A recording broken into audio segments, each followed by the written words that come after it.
들고 온 거 조금 얘기해 보도록 하면은 일단 올랜도 대 필라델피아. 올랜도는 여전히 그 프란츠 바그너라든지 그리고 게리 에리스 이런 친구들이 못 나오는 형편인데 눈에 띄는 점은 야 아직도 비타제를 센터로 쓴다. 그리고 오케케나 휴스탄 같은 친구들 이런 친구들이 비록 뭐 출전 시간 한 20분 정도에 그치고 있긴 하지만은 올랜도가 라인업을 바꾼 게 눈에 띈다. 앤서니 블랙이라든지 원래 여기서 이 라인업에서 앤서니 블랙이라든지 그리고 웬델 카터 주니어 예 이런 친구들이 원래 선발로 나와 봤는데 계속해서 이런 라인업으로 돌리고 있더라고요. 아무래도 스쿼드의 이런 주전 몰빵이라든지 그런 거보다는 좀 주전 몰빵보다는 벤치나 주전이나 조화롭게 운영을 하겠다 이런 생각이 조금 보이는 것 같아요.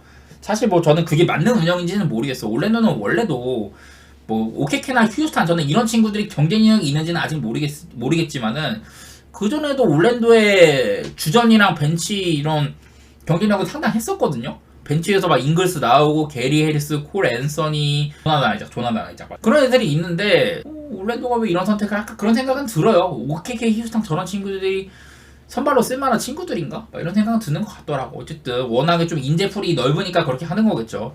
올랜도의 얘기는 그 정도로 하고 필라델피아는 이제 엔비드가 돌아왔습니다. 그리고 엔비드가 백투백이 아닌 이상은 계속해서 나오는 것 같고 엔비드가 성적도 워낙 좋기 때문에 MVP 생각을 안 할 수가 없단 말이에요. 저는 그래서 앞으로는 엔비드가 물론 관리는 받겠지만은 글쎄 MVP 레이스를 위해서라도 백투백 출전하는 경우도 덜어 있을 거는 같다. 그런 생각은 들긴 듭니다. 뭐 당분간이야 뭐 엉덩이 부상 이런 것들 때문에 좀 관리 받긴 하겠지만은 무튼 간에 필라델피아는 여전히 강력하죠. 지금 그 멜튼이 못 나오고 있는 와중에 이번에 우브레를 쓰면서 우브레, 바툼, 해리스 3명의 윙을 기용하는 전술을 쓰고 있는데 제가 여러 차례 말했지만 필라델피아의 닉 너스 감독은 이런 윙 농구를 상당히 좋아하는 감독이고 직전 경기에서도 필라델피아가 직전 덴버 상대로 승리를 거두는 경기에서도 가장 좀 눈에 띄었던 점은 물론 엔비드의 활약도 대단했지만은 바툼이 좀 윤활유 역할도 많이 하고 수비적으로도 워낙에 키도 205에 윙스팬도 있다만 하다 보니까 막 빅블락도 찍고 막 했잖아요. 그래서 딱 닉 널스 감독이 원하는 그런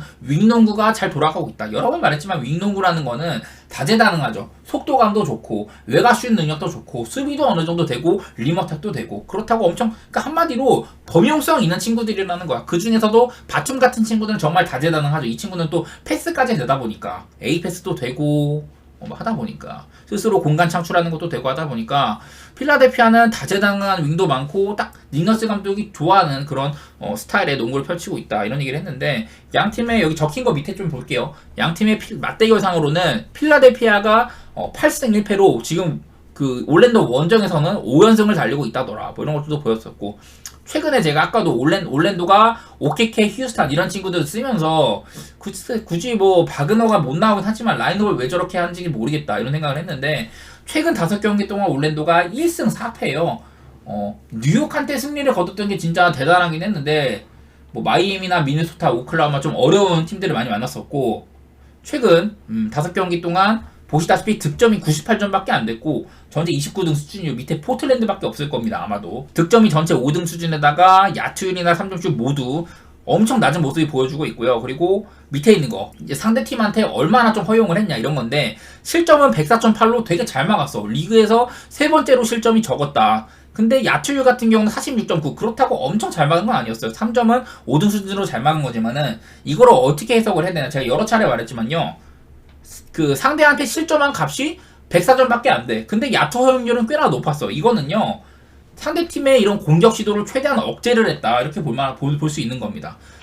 한마디로 상대가 좀 그 막 속공이나 서로 이렇게 막 많이 주고받는 형태의 트랜지션 오펜스가 아니라 세트 오펜스로 많이 이렇게 좀 정돈된 형태의 공격을 많이 했다는 소리예요. 그만큼 기회는 많이 안 줬다. 한마디로 공격할 수 있는 절대적인 기회 자체가 좀 적게 하는 편이었다. 제가 왼쪽 아래 보면요. 이거를 수정은 못했는데 원래 올랜도는 올 시즌 상대 FGA 필드골 어템프, 필드골 시도수를 리그에서 2번째로 적게 이렇게 억제하는 팀이었다. 딱 올랜도의 색깔이라는 거죠. 그래서 올랜도는 본인들의 득점도 적고 상대팀의 득점도 억제하는 그런 농구를 늠농구를 펼치고 있다. 이렇게 해석하면 되는데 근데 문제는 필라델피아가 엔비드가 돌아왔다는 거죠. 엔비드가 돌아온 최근 2경기 동안 필라델피아가 어땠냐.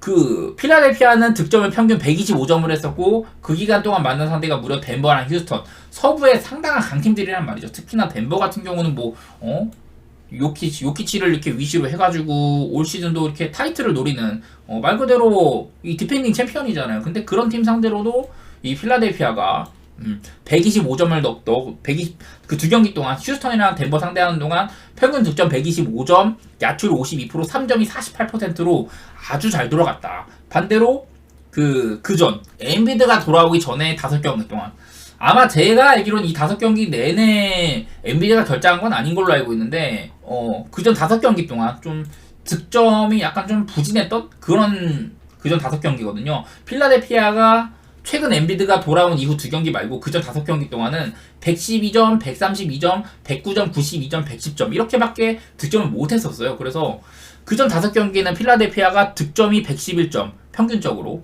야투율이 43%, 3점이 32%. 한마디로 엔비드가 돌아오고 났더니 필라델피아가 오른쪽이랑 엔비드가 있기 전에는 이랬었는데 엔비드가 돌아오고 나니까 이렇게 바뀌었다. 그래서 저는 일단 엔비드 효과를 필라델피아가 누릴 거라고 봐서 마인 쪽을 좋게 보고 있고요. 그리고 언더오버는 223.5면은 물론 올랜도의 색깔 생각하면은 언더가 날 수도 있는데 글쎄 필라델피아도 엔비드가 돌아오고 난 이후로는 꽤나 괜찮지 않나 그런 생각을 조금 해봐요.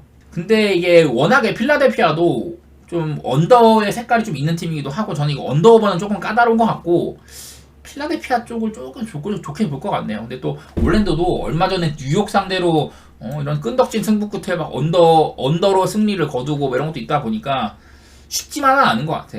올랜도도 저는 명확하게 지금 현재 이 라인업으로 어떻게 승리를 거둔지는 모르겠지만은 꽤나 경기력은 있는 것 같다. 하지만 제가 또 여러 차례 말했던 필라델피아가 아까 제가 올랜도가 주전이랑 벤치를 약간 좀 균등하게 가져가는 48분 내내 좀 괜찮은 경기력을 꾸준히 유지하는 형태를 원한다고 했는데 필라델피아도요 그런 부분에서는 대단한 팀이에요. 제가 여기 오른쪽 아래도 적어놨지만 이거 아직 제가 수정을 못했는데 올 시즌에 보면은 주전보다도 벤치 구간에서의 net 레이팅이 더 높은 수준입니다. 한마디로 필라델피아는 올랜도한테 벤치 경기력이 좀 더 나았으면 나았지 뒤떨어질 건 없는 팀이다.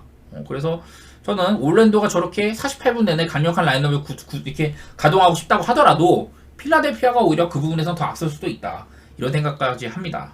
저는 필라델피아 마헨에다가 엔비드가 가세됐으니 좀 오바까지도 이렇게 바라보도록 하겠습니다. 다음은 샬럿 대 샌안토니오인데 이 경기에서 눈에 들어온 거는 내일 웬벤야마가 결정한다는 점이죠. 그래서 제가 여기다가 맨 아래 보시면은 웬벤야마가 올 시즌에 5경기를 결정했는데 그 기간 동안 샌안토니오가 어떻게 변화했나 이런 것들도 적어왔거든요. 그래서 그거를 좀 먼저 볼 텐데 자 웬벤야마가 없는 5경기 동안 샌안토니오는 어땠냐. 본인들의 득점은 117.6점이고 그리고 야투율이나 3점슛 같은 부분들은 본인들의 평균과는 그렇게 큰 차이는 없습니다. 여기 자세히 보면요 가운데 있는 표에 이제 위쪽이 샌안토니오 그러니까 원정팀 위쪽이 원정팀 아래쪽이 홈팀이에요. 그래서 위쪽이 샌안토니오 아래쪽이 샬럿이다 이렇게 보면 되고 이 그래프는 제가 많이 차있을수록 좋다고 했잖아요. 근데 샬럿이나 샌안토니오나 둘 다 동서부에서 최하위권에 속하는 그런 팀들이기 때문에 엄청 이렇게 많이 안 차있는 모습을 볼 수가 있습니다. 그래서 필드골 퍼센티지 샌안토니오에 올 시즌 필드골 성공률이 45.5%인데 웬벤야마가 없을 때 46%니까 크게 변한 게 없죠. 3점도 올 시즌 샌안토니오가 34.3%인데 웬벤야마가 없을 때 오히려 36.2%로 늘어나더라. 네, 뭐 어쨌든 웬벤야마가 없어도 샌안토니오의 그 공격 자체는 뭐 안 굴러가진 않는다 이런 거를 얘기하고 싶고요. 그리고 반대로 수비는 어땠냐? 웬벤야마가 없을 때마다 평균적으로 130.6점을 실점을 했고 상대한테 야투 50.4%, 3점 43%로 얻어맞았다. 한마디로 웬벤야마가 없으니까 공격은 거기서 거긴데 수비가 엄청나게 떨어지는 샌안토니오라고 할 수가 있습니다. 근데 제가 요즘에 샌안토니오 얘기를 할 때 나름대로 샌안토니오가 조금 이제 한창 안 좋았을 때보다는 좀 사람답게 농구를 한다 이런 얘기를 했었어요. 그런 얘기를 했더니 애틀랜타랑 보스턴한테 2경기다 100점도 못 넣고 마인을 당했었죠. 제가 사실은 애틀랜타 전에 샌안토니오 7.5프렌을 되게 좋게 봤습니다. 거의 뭐 A등급 정도 주고 했었는데 그 경기는요 사실 1, 2쿼터 때 너무 못해가지고 전반전에만 30점 넘게 끌려가는 경기였었다. 근데 종국에는 이게 가장 적게 좁힌 점수차가 6점까지 좁혔었거든요. 6점까지. 그러니까 후반전에 엄청 달려가지고 6점까지 격차를 좁혔었다. 30점 차가 나던 경기를 그랬었는데 결국에는 뭐 마행 당하긴 했지만은 샌안토니오의 요즘 그래도 조금 나아진 흐름에는 누가 있냐? 저는 트레 존스를 꼽고 있어요. 여기 트존이라고 적어놨는데 트레 존스가 최근 7경기 동안 이제 선발로 올라옵니다. 선발. 원래 그전에는 말라키 브레넘 이런 친구들이 선발로 나서면서 포인트 가드 역할을 했는데 근데 트레 존스가 원래 벤치에서 나오다가 선발로 올라오면서 그 기간 동안 이런 활약을 하고 있습니다. 평균 득점 14점에다가 야출 59.4%, 3점 39%. 공격 좋고 어시스트도 경기당 평균 7개 수준으로 상당히 팀에게 긍정적인 영향력을 이렇게 불어넣고 있더라. 이런 거를 얘기를 하고 싶은데 워낙에 또 직전에 만났던 상대도 보스턴이고 애틀랜타도는 조금 전반에 너무 벌어졌었고요. 그때는 이게 웬베냐마도 되게 못했었고 트레 존스도 사실 별로 못했었는데 후반 가니까 조금 야투 같은 게 회복을 했지만은 너무 1, 2쿼터 때 안 터졌었다. 보스턴 원정하고 샌안토니오가 승리하는 그림은 기대하기가 사실 힘들고 그래서 저는 일단은 샌안토니오가 내일 웬베냐마가 없기는 하나 트레 존스가 이렇게 선발로 나선 와중에는 그래도 좀 괜찮은 농구를 보여줄 가능성이 있다. 이런 생각을 일단 하고 있고요. 반대로 샬럿은 어떠냐? 샬럿이 최근 6경기 최근 6경기 왜 잡았냐면은 얘네가 세크라멘토전에 111대 104로 승리를 거둔 이후에 이렇게 연패를 끊고 나서 다시 또 연패에 빠졌습니다. 샬럿이 그전에 한 거의 9경기인가 이렇게 연패 박다가 1승하고 다시 6연패 중이다. 시카고 2번 만나고 세크라멘토, 샌안토니오, 마이애미, 뉴올리언스 이렇게 상대를 했는데 샌안토니오는 원정이긴 했고 오늘 홈이긴 하지만은 원정 가가지고 거의 한 25점 차로 개발렸어요. 그냥 마인 당했었고 최근 6경기 동안 샬럿의 평균 득점이 99.8점으로 리그 꼴찌에 그 야투율도 40%가 안 됩니다. 30등이고 3점도 35% 그냥 거기서 거기에요. 반면에 상대한테는 거의 120점을 헌납을 했고 야투율 50.9%, 3점 43.2%로 쳐맞았다. 한마디로 샬럿은 그냥 지금 물론 그 웬베냐마가 없는 샌안토니오도 약팀이긴 하지만은 샬럿은 지금 공수가 말이 안 될 정도로 못하는 팀이다. 그렇게 얘기를 할 수가 있을 것 같아요. 물론 내일은 또 홈이고 샌안토니오라는 약팀 특히나 웬베냐마가 없는 거를 상대를 한다고 하지만은 글쎄요 저는 그렇다고 해서 샬럿을 그렇게 좋게 볼 여지가 없는 것 같아.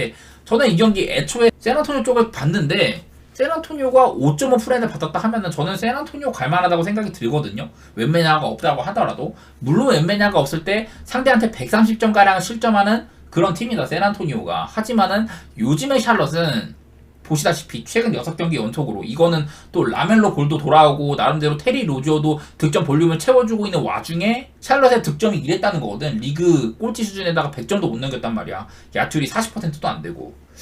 그러다 보니까 저는 샌안토니오 쪽을 조금 좋게 볼 것 같고요. 그리고 이 샬럿의 요즘 기조를 봤을 때는 236.5면은 저는 언더 쪽을 생각하는 게 맞다고 생각은 드는 것 같아요. 좀 아무래도 너무 컨디션이 안 좋은 두 팀이고 샌안토니오는 웬베냐마까지 없다 보니까 변수가 되게 많은 경기입니다. 이 경기는요. 그렇긴 한데 그래도 저는 샌안토니오 프렌의 언더 정도는 볼만하다고 생각이 들어요. 제가 여러 차례 샬럿 같은 경우는 마크 윌리엄스가 없으니까 경기력이 개차반인데 그 대신에 나오는 센터가 닉 리차즈. 이 친구가 키만 크지 멀때같이 그냥 키만 크지 딱히 수비적으로나 공격적으로나 보여준 건 없었다. 근데 내일은 그 리차즈마저 퀘스천어블이 걸려있다. 이렇게 되면은 샬럿은 내일 골밑이 아주 무주공산일 가능성도 있거든요. 지금도 닉 리차즈가 잘하고 있는 건 아니지만은 그래서 조금 샌안토니오 쪽을 괜찮게 보도록 하겠습니다. 저는 작년에 샌안토니오가 여기 지금 이 라인업 있잖아요. 이 라인업 오른쪽에 있는 이 라인업이 웬베냐마가 없던 작년이랑 거의 비슷한 라인업이라고 보시면 되는데 그래도 가능성은 덜어 있었던 라인업이거든. 그런 것들까지 생각을 해가지고 저는 샌안토니오 프렌에다가 언더 쪽으로 살펴보도록 하겠습니다. 자, 다음으로 보스턴 대 덴버. 내일 경기들 중에 가장 재밌을 만한 경기이긴 한데 사실 이 경기는 분석할 건덕지가 별로 없습니다. 왜냐면 지금 홈 보스턴은 20연승 중이고 덴버는 물론 잘하긴 하는데 그래도 홈에서 원정으로 나가면 조금 이게 좀 퀄리티가 떨어지는 팀이잖아요. 올 시즌 홈에서는 17승 4패인데 원정은 11승 10패로 그저 그렇고 반면에 보스턴 홈에서 20연승 중이다. 이거는 사실 저같이 이렇게 좀 이런 어떤 특수성보다는 이런 연속된 지표들을 좀 중요시하는 사람들에게는 상당히 깔끔한 지표라고 할 수가 있어요. 그냥 보스턴 쪽을 보는 게 일단은 맞다고 생각은 한다. 그리고 제가 여기 밑에 쭈루룩 적어놓은 게 뭐냐면은 위쪽에 두 줄은 최근에 보스턴이 올 시즌 좀 컨텐더급 팀들 상당히 리그 우승을 노릴 만한 파이널 우승을 노릴 만한 팀들이랑 붙었을 때 보스턴이 어땠냐인데 미네소타랑 붙었을 때 247점 오클이랑 붙었을 때 패배했을 거예요 아마. 근데 250점 이런 식으로 좀 유수의 강팀들이랑 붙었을 때 보스턴이 최근 들어서 오바 경기가 상당히 많았다. 그전에는 필라델피아랑 224, 209, 미네 223 이런 경기가 있었어요. 그리고 또 미네소타와의 경기는 이것도 연장간 경기이기도 했는데 나름대로 보스턴이 강팀들끼리 붙었을 때는 승리도 잘 챙겨가고 뭐 홈에서는 전부 다 이겼고 그리고 좀 오바세가 조금 눈에 띄더라. 그거를 얘기하고 싶었고요. 반대로 덴버는 어떠냐? 덴버는 필라델피아랑 257점 직전 경기 쭉 보니까 덴버는 좀 언더 게임이 많이 있었는데 이런 생각이 들더라고요. 그래서 저는 일단 언더오버를 살폈을 때는 보스턴 대 덴버 상당히 어렵긴 어렵다. 저는 큰 그림은요 보스턴 마헨에다가 오바 쪽 생각하고 있어요. 보스턴 마헨에다가 오바. 솔직히 말해서 언더오버는 많이 빡센 것 같고 보스턴의 약점이라고 하면은 사실은 이 선발에 비해서 벤치가 다소 아쉽다는 건데 근데 마찬가지로 덴버도 선발에 비해서 그 벤치의 이런 그 퀄리티가 지난 시즌에 비해서 확연하게 많이 떨어졌거든요.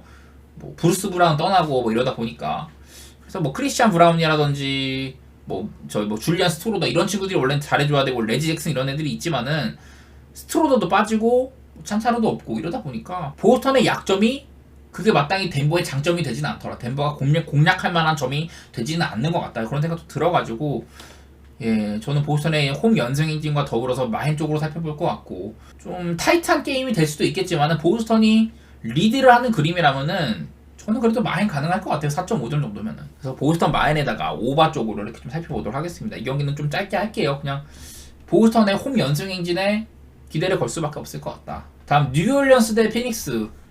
자, 뉴올리언스 대 피닉스. 요즘에 뉴올리언스 기세가 상당히 좋은 거는 많이들 아실 텐데 근데 또 피닉스는 부커, 비엘, 듀란트 이 재능 넘치는 빅3가 어떤 결과를 가져올지 좀 가늠이 잘 안 된다. 뭐 이런 건 있어요. 제 눈에 들어왔던 거는요. 좀 벤치의 역량 그런 점들이 들어왔던 것 같은데 자, 위에 적힌 거 이게 최근 10경기 동안이요. 최근 10경기 동안. 최근 10경기 동안 그 맥컬럼, CJ 맥컬럼이 평균적으로 20점 가까이 받고 있고 야투리나 3점 둘 다 막 48%, 막 3점 48%는 엄청 대단한 거죠. 한마디로 뉴올리언스는 3점 감이 상당히 좋은 편이다. 반대로 또 잉그램, 반대로가 아니라 잉그램까지. 잉그램 보니까 득점 볼륨은 조금 낮아졌어요. 이게 아무래도 맥컬럼도 돌아오고 좀 벤치에 점수 넣어줄 사람이 되게 많잖아. 그래서 요즘에는 잉그램이 다소간에 좀 플레이메이킹에 집중하는 느낌도 있다. 본인이 이렇게 해결해야 되는 그런 것보다는. 그래서 잉그램이 야투율도 45%밖에 안 되는데 3점이 45.9%예요. 한마디로 요즘에 뉴올리언스가 3점이 아주 잘 터지고 있다. 최근 10경기 동안 뉴올리언스의 3점이요. 45.2%. 말이 안 되는 수치예요. 45.2%. 피닉스도 43%로 최근 10경기 야투율이 좋거든요. 근데 뉴올리언스의 3점이 45.2%다. 그리고 피닉스 같은 경우는 3점 수비가 막 그렇게 훌륭한 팀은 아닌데 뉴올리언스는 전체 4등 정도로 아주 훌륭한 팀이거든요. 그래서 피닉스의 장점을 뉴올리언스가 어느 정도 좀 반감시킬 수 있는 반면 반대로 피닉스는 뉴올리언스의 3점을 막을 만한 재간이 그렇게 많지는 않다. 밑에 적혀있는 게 선발이랑 벤치인데 최근 10경기 동안 뉴올리언스는 선발이 그 넬레이팅 상으로 플러스 8.3 전체 5등 수준이고 최근 10경기 동안 벤치가 넬레이팅이 무려 6.6으로 전체 2등이었습니다. 2등. 반면에 피닉스는 선발은 7.0으로 퀄리티가 꽤나 있어요. 7등 수준입니다. 전체. 그래도 뉴올리언스보다는 조금 떨어지죠. 근데 벤치가 마이너스 2.1로 전체 20등이다. 아까 뉴올리언스는 최근 10경기 동안 벤치가 넬레이팅 마진상으로 플러스 6.6 전체 2등이라고 했었죠. 그래서 확연하게 요즘 뉴올리언스가 잘 나가는 이유가 있는 것 같고 피닉스는 물론 뭐 그 주전들 많이 굴릴 수도 있겠죠. 그리고 그래갖고 좀 뭐 앞서 나갈 수도 있겠지만은 이런 뉴올리언스의 벤치 구간에서 이렇게 추격할 수 있는 역량이라든지 요즘 보면은 뭐 그 호킨스 같은 애들도 엄청 터지고 아무래도 피닉스에서 벤치 하면은 막 마땅히 떠오르는 선수가 별로 없거든. 뭐 치메지 메토라든지 뭐 그런 애들이 있기는 하지만은 뭐 에릭 고든도 나올 수 있기는 하지만은 글쎄 터질 가능성 같은 거는 전 뉴올이 조금 더 높다고 생각합니다. 그리고 여러 차례 말했지만 피닉스의 이런 피닉스의 선발 부커, 빌, 알렌, 듀란트, 너키치 이 조합은요 사실 수비가 좋은 조합은 아니라고 여러 차례 말씀드렸었죠. 근데 요즘에 피닉스에 좀 기대를 걸어볼 만한 부분이 최근에 그레이슨 알렌의 성적이 아주 좋다. 최근 12경기 동안 그레이슨 알렌이 평균적으로 17.1점 득점하면서 야투율이 53.5%, 3점 51.5%, 자유투 95.5%로 거의 뭐 이거는 180이 아니라 190 클럽이에요. 190 클럽. 그리고 TS 퍼센트 이건 뭐냐면은 슈팅 효율인데 슈팅 효율이 74%면 진짜 또라이급이거든. 한마디로 요즘에 그레이슨 알렌은 거의 피닉스를 빅4급의 팀으로 만들어주고 있더라. 그런 정도거든요. 거의 스탯이. 그래서 저는 뭐 피닉스가 진짜 재능도 대단하고 그레이슨 알렌까지 터지는 와중이라서 참 쉽지 않다. 뉴올이 홈이기는 하지만 2.5 많이 쉽지는 않을 것 같다는 생각 드는데 피닉스는 수비적으로는 뭐가 없는 반면 뉴올리언스는 수비적으로도 좋은 팀이거든요. 그래서 저는 일단은 뉴올 쪽으로 볼 것 같습니다. 뉴올 쪽으로. 이거는 뭐 저는 뉴올의 마인까지 보는데 나는 조금 빡세 보이는데 이런 분들은요 뉴올 일반승만 가셔도 되고 그리고 제가 피닉스의 수비가 안 좋다는 지적을 많이 했었고 좀 요즘에 빅3에다가 알렌까지 터진다 이러면서 많이 얘기를 했어요. 근데 뉴올리언스도 그렇다고 해서 공격이 떨어지는 팀은 아닙니다. 최근 10경기 동안 뭐 아까 3점슛 45.2%라고 했었고 최근 10경기 동안 평균 득점 121점이고 괜찮아요. 실점이야 108.6으로 되게 낮지만은 그 기간 동안 좀 뭐 댈러스도 108점으로 맞고 골스 105점으로 맞고 세크 100점으로 맞고 막 대단했어. 브루클린 같은 애들 85점으로 맞고 이랬었는데 근데 피닉스는 아무래도 부커, 빌, 듀란트 막 이런 애들이 있다 보니까 그거보다는 좀 많은 점수가 날 것 같고요. 그리고 그렇다고 막 뉴올리언스가 템포가 딸리는 팀도 아니거든요. 에너자이저 같은 애들도 많이 있고 해가지고 좀 팀이 젊은 편이다 보니까 뉴올이 그래서 저는 이거 좀 마인에다가 오바까지도 생각할 것 같아요. 뉴올 2.5 마인에다가 235.5가 조금 무섭긴 하나 그래도 오바도 볼만한 것 같다. 그 다음에 마이애미 대 애틀랜타. 자 마이애미는 내일 또 하이메 하키스 주니어가 결장을 할 것 같습니다. 다우트풀이죠. 이게 버틀러가 직전 경기 때 뛰긴 했는데 마이애미가 힘이 엄청 빠져 보였어요. 마이애미가 힘이 빠진 모습이 조금 눈에 들어오더라. 토론토한테 그냥 100점도 못 내고 좀 그냥 말렸잖아요. 그런 점들이 눈에 들어오다 보니까 마이애미도 좀 함부로 가긴 좀 어려워 보인다. 그런 생각이 들더라고. 반면에 이제 애틀랜타 트레이 형이 내일 일단 퀘셔너블인 게 눈에 띄고요. 요즘에 애틀랜타는 좀 언더게임을 많이 하는 편이에요. 여기 밑에 보시면요. 애틀랜타가 최근 6경기 동안 득점력이 111.8점입니다. 111.8점. 원래 애틀랜타는 올 시즌에 득점도 많이 하고 실점도 많이 하는 이런 형태의 좀 오버페이스 농구를 많이 했는데 요즘 들어서는 언더게임이 상당히 많았어요. 최근 6경기 동안 210점 순서대로 할게요. 가장 최근 경기부터 올랜도전 210점, 샌안토니오전 208점, 워싱턴전 226점, 그리고 인디애나 234, 필라델피아랑 뭐 270점 넘는 경기 했었고 올랜도한테 227 이런 식으로 애틀랜타가 필라델피아와 이런 경기 말고는 다 좀 언더게임이었었거든요. 그게 좀 놀라워. 애틀랜타는 기본적으로 트레이 형도 그렇고 머레이도 옛날에 비하면 수비도 좀 떨어졌고 그래서 수비가 안 되는 팀인데 그래서 어쩔 수 없이 닭공농구를 많이 했고 또 뛰는 친구들도 많이 있고 이런 팀인데 요즘에 왜 이렇게 언더페이스지? 이런 생각이 많이 들더라고요. 일단 거기에는 3점이 안 들어가는 게 눈에 띄긴 합니다. 애틀랜타가 최근 10경기 동안 3점이 32.6%거든. 자, 말하려던 거 하면은 애틀랜타 최근 6경기 동안 득점 22등, 야투율 26등, 3점 27등이에요. 그리고 반면에 상대한테 실점한 거는 16등, 15등, 12등 수준으로 전에보다는 수비가 그래도 나아졌습니다. 원래는 애틀랜타는 수비면에서도 상당히 아래쪽의 팀이었는데 요즘에 6경기 동안 그래도 수비가 꽤 괜찮아요. 뭐 나름대로 애틀랜타가 요즘에 수비가 그렇게 좀 전보다는 괜찮아진 것 같아요. 근데 이게 마이애미가 요즘에 좀 까다로운 게 마이애미 새끼들이 3점이 한창 잘 들어갔을 때는 오바도 많이 나왔단 말이야. 근데 요즘 들어서는 마이애미가 확실히 그 전에 비해서는 좀 언더팀의 냄새가 많이 나는 것 같아요. 마이애미도 최근 4경기 동안 99대 96, 104대 87, 96대 95 이렇게 다 200점도 안 나는 게임을 3번이나 했었고 토론토 같은 이렇게 많이 뛰는 팀 상대로도 본인들이 97점밖에 못 넣고 97대 121 이런 식으로요. 마이애미의 최근 4경기 득점력이 거의 100점도 안 되는 수준이거든요. 그래서 이거는 일단 저는 언더 쪽을 생각할 것 같고 저는 이거 핸디값은 잘 모르겠어요. 이게 마이애미 마인인지 애틀랜타 프렌인지 좀 애매한데 요즘에 기세 모르겠어요. 요즘에 꼬라지를 봤을 때 난 마이애미 원래 같으면 마이애미 마인 쪽 바라볼 것 같아. 왜냐면 마이애미가 5할 승률 밑에 5할 승률 이상 팀한테는 7승 12패로요. 승률이 40%도 안 나와. 근데 5할 승률 미만의 팀한테는 17승 5패로 상당히 강한 편이었었거든. 그래서 이거를 마이애미 쪽을 볼까 했는데 요즘에 너무 좀 불확실성도 크고 기복도 강하다 보니까 그냥 저는 이 경기 언더 쪽만 볼 것 같고요. 그리고 핸디값은 애매하다. 핸디값은 저는 따로 베팅 안 할 것 같고 굳이 따지자면은 뭐 마이애미 쪽이 조금이라도 그냥 땡기긴 하는데 이거는 그냥 못 들은 셈 치십시오. 저는 언더 쪽으로만 좀 생각해 보도록 하겠습니다. 근데 사실은 언더도 애틀랜타라는 타이틀 보면은 쉽게 가기 힘들죠.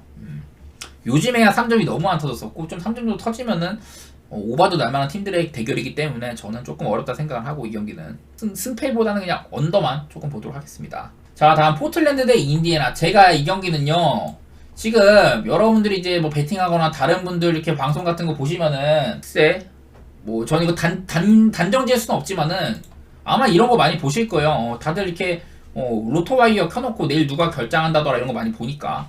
근데 지금 여기상으로는 인디애나가 내일 할리버튼이 프로버블, 시아캄이 아웃으로 돼 있거든요. 그러니까 내일 시아캄 못 나오고 할리버튼은 나올 수도 있다 뭐 이런 건데, 근데 사실은 그게 아닌 것 같단 말이지. 지금 뉴스에서는요, 파스칼 시아캄 is expected to debut for the Pacers tomorrow in Portland. 소스 텔 엔드스케이프. 엔드스케이프라는 소스에 따르면은 내일 파스칼 시아캄이 포틀랜드와의 경기에서 인디애나 소속으로 데뷔를 할 수가 있을 것 같다. 이런 뉴스가 지금 나왔거든요. 그래서 시아캄이 내일 나올 가능성이 많아. 나올 가능성이 꽤 된다고 해요. 그리고 밑에 있는 뉴스. 그 전에 보면은 There is possibility 뭐 할리버튼이 리턴 액션인 포틀랜드. 포틀랜드에서 할리버튼이 뛸 가능성이 꽤나 높다. 지금 선발상으로는 뭐 네마드나 맥코넬 이런 친구들이 올라와 있었지만은 할리버튼이 나올 가능성이 상당하다. 이런 뉴스가 들어오거든요. 결국에는 내일 인디애나는 시아캄이나 할리버튼이나 둘 다 뛸 수도 있다. 그런 상황입니다. 그래서 저는 제 지금 생방송 시청하시는 형님들 빨리 인디애나 4.5 마인 얼른 가셔야 될 거라고 생각을 하고 있거든요. 저는 이거 좀 빨리 가야 될 것 같아요. 지금은 모르겠어요. 아까 제가 그 배당 같은 거 보는 중에는 인디애나가 4.5 마인이었었는데 지금은 어떻게 바뀌었나 모르겠네. 인디애나 지금도 4.5거든요. 저는 이거 빨리 가야 될 것 같다고 생각을 해요. 왜냐면은 일단은 인디애나부터 말씀드릴게요. 인디애나 뭐 밑에 할리버튼이 있을 때와 없을 때, 할리버튼이 없었던 최근 4경기 동안 할리버튼이 없었던 4경기 동안 113점은 평균적으로 이거밖에 못 넣었었고, 그리고 야투율 같은 것도 50%도 안 됐고 3점도 많이 떨어졌다. 보면은 위에가 할리버튼이 있을 때, 할리버튼이 없었을 때 이렇게 비교하면요, 득점이 22점이 줄고 야투율은 조금 많이 안 줄긴 했는데 3점도 4%나 줄고, 이런 식으로 인디애나는 할리버튼이 있을 때와 없을 때의 격차가 극명하다. 반대로 수비 같은 경우도 할리버튼이 있었을 때 129.6으로 실점이 많은 편이긴 하나, 할리버튼이 없으니까 그 득점보다도 실점이 많아졌었죠. 인디애나가 백투백이다. 그것도 이거 한번 말씀드릴게요. 인디애나가 물론 백투백 데이터가 좋은 편은 아니에요. 그거 지금 바로 보여드릴게요. 일단 오늘 인디애나 선수 여기 왼쪽에 있습니다. 좀 크게 보면은 버디힐드 36분, 제일런 스미스 24분, 터너 32분, 메서린 37분, 맥콜레 32분, 이런 식으로 일단은 막 그렇게 엄청 무리해서 뛴 게 아니에요. 메서린 같은 경우는 37분 뛰었지만은 만약에 인디애나의 할리버튼이 돌아온다. 메서린은 그러면은 에이스 식스맨으로 뛰는 거거든. 내일 한 28분 정도만 뛰어도 충분해요. 메서린은요. 다른 친구들은 그렇게 되게 많이 뛴 편이 아니고, 여기다가 할리버튼이나 시아캄이 돌아온다. 저는 그러면 인디애나는 백투백 문제가 그렇게 클 것 같지는 않다. 일단 그런 생각을 하고, 이제 데이터상으로 올 시즌 인디애나의 백투백 데이터가 어땠냐. 인디애나가 제로데이스. 인디애나는 백투백일 때 1승 6패로 굉장히 안 좋았습니다. 백투백일 때 1승 6패로 안 좋았었고, 본인들은 득점 114.1점, 그리고 야투율 46.3%, 3점 36.3%로 백투백일 때 못하는 편이었다. 그리고 상대팀한테 평균적으로 125점을 내주고 야투율 53.3%로 허용, 3점 43%로 얻어맞았다. 이런 식으로 인디애나가 백투백일 때 상당히 안 좋은 건 맞는데, 근데 제 눈에 들어오는 거는, 근데 할리버튼이나 시아캄이 얘네는 백투백 영향을 하나도 안 받았고, 터너나 네마드, 힐드 이런 애들은, 그러니까 제가 내일 주전이라고 선발로 나올 거라고 생각하는 친구들, 인디애나는 그 스쿼드 운용의 폭이 너무 넓어서, 왜냐면은 그 3번 자리 제일런 스미스도 원래 그 자리 오비토핀이었잖아요. 오비토핀도 지금 그 벤치에서 한 24분 나오고, 그 선발인 제일런 스미스도 한 24분 뛰고, 이런 식으로 둘이 비슷한 시간 뛴다. 그리고 3번 포지션, 여기는 뭐 힐드랑 메서린이랑 나눠 가지면 될 것 같고, 전체적으로 인디애나 스쿼드 운용의 폭이 상당히 넓기 때문에 글쎄 그런 체력적인 문제가 저는 그렇게 막 큰 영향을 미칠 것 같지는 않다. 그리고 상대가 포틀랜드라는 점도 크고, 포틀랜드가 최근 5경기 동안 보시다시피 득점이 95점으로 리그 꼴등입니다. 꼴등. 그리고 야투율이나 3점슛 이런 것들도 보면은 득점 부분. 야툴이 40%도 안 되고 3점도 32%밖에 안 돼요. 한마디로 포틀랜드는 지금 인디애나를 견뎌내기가 상당히 좀 버거울 것 같다. 그리고 상대한테도 120점 가량 허용을 했고 뭐 야투 53%가량 52%가량을 허용, 3점도 40%급으로 얻어맞았다. 한마디로 지금의 포틀랜드는 인디애나를 당겨내기가 어려울 것 같다. 심지어 그 인디애나가 내일 할리버튼이나 시아캄이 온다? 저는 이거는 되게 힘들 거라고 보거든요. 그래서 4.5 마인 정도면 인디애나가 해줄 만한 것 같다. 그런 생각이 좀 들고, 그리고 좀 이걸 볼 수 있으면 좋을 것 같은데, 이거 한번 봐볼게요. 인디애나가 백투백일 때 상대했던 팀들도 한번 보도록 하겠습니다. 제가 이거는 봤던 부분이 아니었고 조금 조심스럽긴 한데 한번 볼게요. 인디애나가 아까 백투백일 때 1승 6패라고 했는데 올 시즌 백투백일 때 만난 팀들을 쭉 살펴봤더니 샬럿 만나고 졌다. 샬럿 만나고 졌는데 글쎄 이때는 뭐 라멜로 볼도 나름대로 잘하고 있었을 때 같아요. 미러키 만났다. 그리고 토론토 만났다. 샬럿, 미러키, 토론토, 그 다음에 미네소타, 멤피스, 모란트 있었던 멤피스, 샬럿, 미러키, 토론토, 미네소타, 멤피스, 보스턴, 유타, 그리고 내일 포틀랜드. 그 전에 만났던 팀들에 비해서 포틀랜드 만나면 솔직히 편하지. 그러지 않겠습니까? 저는 뭐 그렇게 생각을 하고, 미네소타가 백투백에 1승 6패를 안 좋긴 했지만은 워낙에 일정도 좀 험난한 편이었다. 이런 것들 생각을 하면은 저는 인디애나 좋게 봐도 된다고 생각을 해요. 그리고 뭐 할리버튼이 뛸 수도 있다. 뭐 시아캄도 거의 뛸 것으로 보인다. 이런 뉴스도 이미 뜬 것 같고 저는 빨리 가셔야 된다고 생각하는 편입니다. 이 경기는요. 자, 다음 경기 그리고 레이커스. 레이커스랑 브루클린은요. 이거는 레이커스는 요즘에 약간 좀 돌아온 모습이 보여요. 왜냐면은 요즘에 디안젤로 러셀이 굉장히 잘하고 있다. 디안젤로 러셀과 더불어서 리브스도 선발로 복귀를 했었고 지금 라인업 보면은 레이커스가 시즌 중에 라인업 변화가 되게 많았어요. 지금 보이시는 이 라인업이 사실은 좀 시즌 초반에 내세웠던 라인업이고 그러다가 한번 이제 리브스를 벤치로 내리고 하치무라라든지 그리고 뭐 레디시 같은 애들 선발로 세웠다가 요즘에 레디시가 안 좋죠. 부상으로 안 좋기 때문에 뭐 리브스 다시 선발로 쓰고 이랬었다가 또 막 벤더벨트 선발로 내세우고 디안젤로 러셀 벤치로 보내고 르브론 포인트 가드 세우고 그랬었잖아. 어쨌든 레이커스가 올 시즌 선발 라인업 변화가 되게 많은 편인데 지금 이 라인업으로 돌아오고 나서는 그래도 다소간에 안정적인 경기력 보여주고 있는 편인 것 같아요. 특히 또 오클이랑 댈러스 잡아냈던 게 상당히 눈에 띄었었고 반면에 브루클린은 어떠냐. 브루클린 최근에요. 최근 17경기 동안 브루클린이 3승 14패 17경기 동안 3승 14패로 상당히 못하고 있고 그 중에 1승이 오클라호마를 잡은 거였는데 오펜스 리바운드 거의 뭐 20개 잡아가지고 압도적인 공격기의 바탕으로 승리를 거둔 거였다. 그거는 눈에 띄는데 그럼 나머지 2승이 어디냐. 연패 기간에 디트로이트를 2번 잡았습니다. 브루클린이요. 그거 말고는 지금의 브루클린은 저는 뭐 말도 안 된다고 생각을 해요. 물론 브루클린 구성 자체는 나쁘지 않아. 구성 자체는 나쁘지 않은데 글쎄, 지금의 레이커스는 다소간에 안정세로 좀 접어든 느낌이 있고 브루클린은 글쎄 원정에서 레이커스 원정에서 과연 5.5 프레임을 할 수가 있을까요? 저는 그렇게 생각 잘 안 들거든요. 제가 여기 밑에다가 랄에 6경기 정도 적어왔는데 이거는 뭐 대단한 건 없고요. 레이커스가 최근에 조금 오버페이스다 이런 것들을 보여드리려고 해요. 레이커스가 최근 평균 득점 6경기 동안 118.5점, 야투율 52%, 3점 40.6%. 자세히 보면요. 제가 또 말씀드리는 거 레이커스가 야투율이나 3점 슛 등수 5등이랑 6등으로 좋은 편이잖아요. 리그 전체에서도. 근데 득점은 11등밖에 안 된다. 이 말이 뭐냐면은 레이커스 제가 여러 번 말했지만은 야투 시도 자체는 굉장히 적다. 확실한 공격을 많이 하려고 한다. 그런 얘기들 많이 했잖아요. 딱 그 기조예요. 근데 그렇게 하면서도 118.5점을 넣고 있다. 더구나 이것도 좀 눈에 들어오는 건 뭐냐면은 그 레이커스가 리브스를 선발로 넣으면서 자유투 시도도 꽤나 많아진 편이거든요. 리브스가 자유투 뺑뜨기 잘하기 때문에 그런 것들도 눈에 들어오고 그리고 12월달? 하여튼 12월달 이후로의 앤서니 데이비스의 폼이 상당히 좋다. 뭐 이런 것도 얘기할 만하고 브루클린은 마땅히 뭐 대단한 거 없는데 저는 보면 볼수록 이제 그 브루클린이 듀란트를 내주면서 피닉스한테 미칼 받아오고 뭐 캠 존슨 받아오고 막 많이 받아왔잖아요. 도니엘 피니스미스도 뭐 여러 가지 트레이드로 해서 막 받아오고 했었는데 브루클린이 그래서 듀란트를 보내고 사실은 미칼 브리치스 새로운 코어로 삼으려고 했는데 요즘 보면 저는 미칼 브리치스가 한 팀의 1옵션 역할을 할 만한 역량은 아니다. 뭐 이런 생각도 좀 드는 것 같아요.